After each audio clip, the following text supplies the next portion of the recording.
Hi guys, welcome to this build video in The Sims 4. My name is Irene and today I am building my high-end cliff house. Yes, a very luxurious cliff house with a lot of expensive furniture, materials in the interior like marble. And this cliff house built inside the cliff today, not really up on a cliff. I've been doing cliff houses before. They're all against the cliff or up on a cliff, but this one is inside the cliff. So in this video you can see how to make cliffs or mountains in the game, how to build houses in these cliffs. So let's just jump right into this build. There were a couple of things that inspired me to do this one here today. First of all, I've been doing so many roof-based builds lately. A lot of roofing going on. I love using that roof tool in the game. It's one of my favorite things to do in the game. It's a bit strange because there are a lot of people who think the roofing is very annoying, but I love working with this roof tool. But I've been doing so many builds based on roofs lately that I wanted to do a build without using roofs. Of course, this is a house. The house has a roof, but I didn't use the roofs that came with the game in this build here. And I came across this picture on a Pinterest. A lot of people are asking me where I get my inspiration for my builds, and it's basically Pinterest, Google. I watch movies. I just click on pictures that I think they look interesting, and sometimes I get just lost on these architectural websites. But this one I found on a Pinterest. It's a concept. It's not really built yet. It's a concept of an hotel in a cliff in Iceland. It's supposed to be built in Iceland. Couldn't you imagine staying there with an amazing views? Oh my god, but I love the picture. And especially the fact that that thing was built inside the cliff, and I never really did something like that, so I wanted to use it for this build. So that's what you can see here. The previous build I did was inside something as well, at a house in a hill, but this is pushing me a little bit more, and I had a lot of fun with building that house inside the hill, and I wanted to take that a little bit to the next level. So that's what you can see here today. I started this build off with raising up the ground as far as I could. These very strange looking at the moment mountains that you can see here. I raised them up with the terrain tool, of course, and you cannot raise up ground higher than what you can see right here. And I discovered something. You know, when you use the terrain tool and you have the grid on, it gives the world a very strange yellow color, and I always disable it the second when I see it. But I discovered when you raise up ground very high like this, it's not yellow anymore, but it's blue. So it at the ground level is yellow, and as higher as you come it goes blue, and I never saw that before, but I raised it up as far as I could, and I started with that because I was using that method with this build. Like I said, I've been doing cliff houses before, like my base game cliff house for example. And when you want to do a cliff house or a house up on a mountain or in a cliff, there are two different methods that you can use. You can start off with building the house and then just build the entire cliff or mountain underneath it. But you can also start with building the entire mountain and then put the house in it. For me, it really depends on what kind of house I'm building. For the base game cliff house, I really had that house shape in my mind, and I wanted to place that mountain just at the right spot underneath it. But for this build, I wanted to make this house as high as I could. So it looked like it was really up on a very high cliff. And because we're kind of restricted in that in the game, I wanted to make it as high as I could. So that's why I started with with raising up that ground as far as I could, and after that I've built that house in it. So it really depends on what kind of build you're doing, if you want to do the house first or if you want to do the landscaping first. If you want to build, you can see the blue color right here. I was just talking about. Very strange, I never saw that before. But if you want to build a house inside a cliff, it's actually a very easy method for it. Just raise that ground up as the height you want it. Then place a room on that raised up ground and then select the room. When you select the room, of course you have the arrows to make the room bigger or smaller, but you have that arrow that's pointing up and down as well to use if you want to create a foundation underneath a house. And when you build that room very high up on the ground, you can lower it down with that foundation tool just inside the mountain. And that's the method that I used here as well. And after that, I just added rooms and I added extra floors and everything. But in that way, it's very easy to build a house or something inside a mountain or inside a cliff. I'm building this house on a 64 by 64 lot. Yes, on the bigger slots they are available in the game. I needed the space to create a mountain or a cliff as big as this one, of course. And I'm building it in Brindleton Bay, the world that came with the cats and dogs a pack. And the main reason that I'm building it here, of course, it's another reason, of course, it's perfect for it because I wanted to make it look like it was on the edge of the ocean.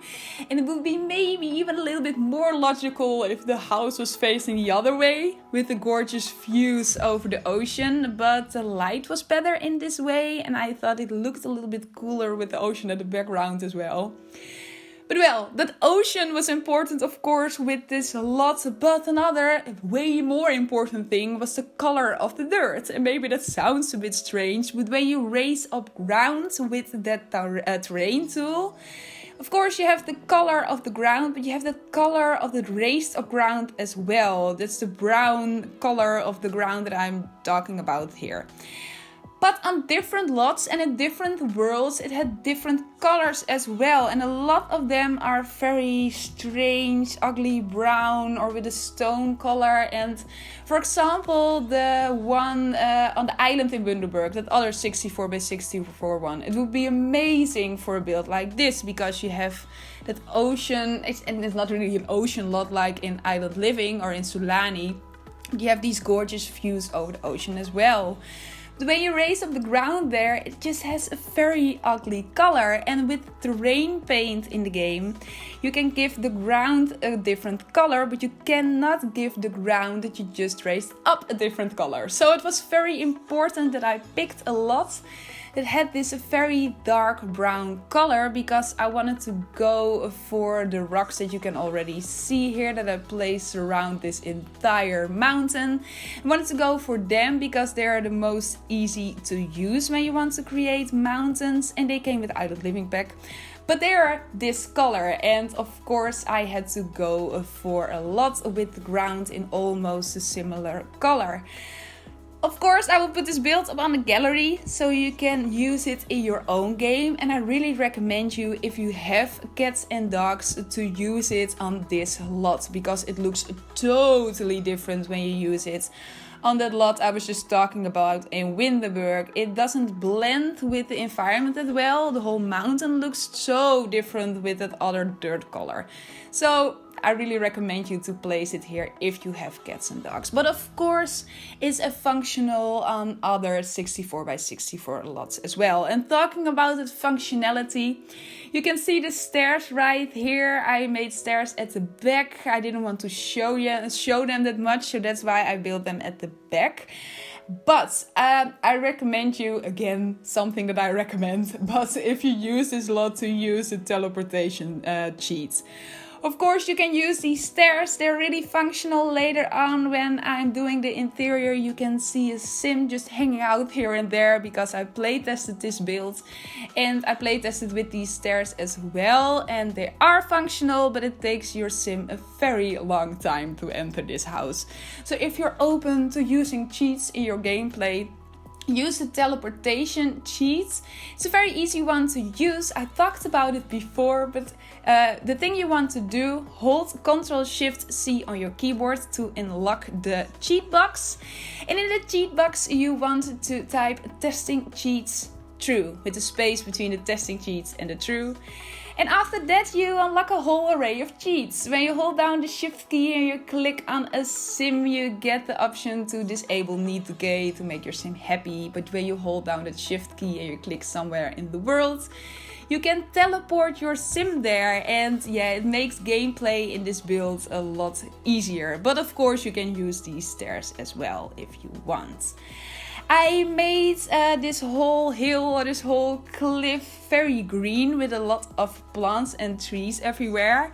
The picture that I used as an inspiration picture, the whole cliff there was just bare. Just a cliff without mountains or anything on it, and it looked amazing. But I thought after I finished the house and the entire cliff, I just thought over here it looked a little bit too empty, a little bit too boring. So that's why I decided to put on a lot of plants everywhere as well. You can see these trees, these longer cypress trees. I don't know the English word for it, I'm sorry. But yeah, these are just normal trees. I think they came with the base game, but I used a lot of other trees as well to cover up the rocks. And they are all debug items and just base game debug items. And the very easy thing about them is when you use the cheats, you can see the trees right here on the right and on the left. But when you use the cheat to unlock the debug items, and I will put the cheats that I used in the description box down below. But when you use them and you type debug in your search bar, you get all these debug items. They're more than 1,000 and they're not ordered in any fashion, so that's very annoying. But these base game trees that I used to cover up the mountain are on the very top of the list. And I used them because I wanted to go for a darker green color scheme in this build. I did my container canyon house here as well. The main reason I did that canyon house here too was really because of the dirt color I was just talking about. But I used totally different trees then. I went with a lighter green, but for this house I thought it looked maybe a little bit spooky or maybe a little bit more interesting with using these darker green trees. So that's why I went with them. We're onto the interior now, and I went with a grey, white and black color scheme. I'm not such a big of a fan of very bold colors in my interiors, and I thought it gave the entire interior a very luxurious effect, maybe a little bit James Bond effect, so maybe you can use this house for a supervillain sim. But maybe it's very fitting for an artistic sim as well. But I had that super villain or James Bond thing in the back of my mind while I was furnishing this. I made this fireplace, this custom-made fireplace. I learned the method how to do it from Simstopia. She's amazing. She does amazing stop motions and tutorials as well. And yeah, I built an entire different custom fireplace, but then I took a break from recording and then I came back to it and I just started playing around with it. So it looks a little bit different than right now that you could see a couple of seconds ago. But the main method is really the same. You can size down fireplaces, but when you use them, after you size them down, your sim can still use them. And when you use them, then you can only see the flames and a very small sized down version of the fireplace, but these flames stay the same. So you can cover them up with other items like shelves, and in that way you can make your custom made fireplaces. And I love doing that. I've done that in that luxurious mountain home as well. I did last week. And I wanted to do it over here too. These huge standing lights that I used, of course I sized them up a lot and I made a small balcony one level higher, and I thought it would be cool to use very long items there, and I thought these lights were just perfect for it. But something totally different. I was a little bit hesitant to talk about it, but I'm just going to do it. Maybe you can hear it a little bit in my voice too, but it's such a strange day for me today. And don't get me wrong, I really don't want to complain, because there are way more worse things in the world right now. But it's King's Day in Holland actually. I'm from the Netherlands. I think you can hear that from my accent. But it's King's Day today, and normally we celebrate the birthday of our king. But of course, the world is on fire right now. So we couldn't celebrate King's Day today. And it's so strange because I've been working as a bartender for so many years and I can't do that right now. And I have such a strange feeling all day. So maybe you've noticed it a little bit in my voiceover. I'm not sure. It's totally off topic. Like I said, I don't want to complain. There are way worse things in the world at the moment. But it's, I just have a strange feeling about it. But if you're from Holland as well, Happy King's Day. Next year we will celebrate it in just normal fashion. I really hope that. But totally off topic, I'm sorry. Let's go back to this build here again. I just made a kitchen. I wanted to go for that very black, luxurious feel there as well. That black marble, I wanted to say. I love these counters. I think they came with perfect patio, but I'm not even totally sure. On to the bedroom now and a bathroom. I made these rooms underneath the house. I made them inside the mountain, inside the cliff. And if you want to use this house, you can make even more basements underneath it, and in that way make this house even bigger if you want. If you do that, you have to take notice that you don't make them too wide, because then they're sticking through the cliff, of course. But in that way you can give this house even more space than it has right now, because it isn't very big. I wanted to make it very narrow in that mountain. I thought that gave it the coolest effect. So that's why I went with these very narrow rooms. But if you want to use this house, of course you can add on basements if you want.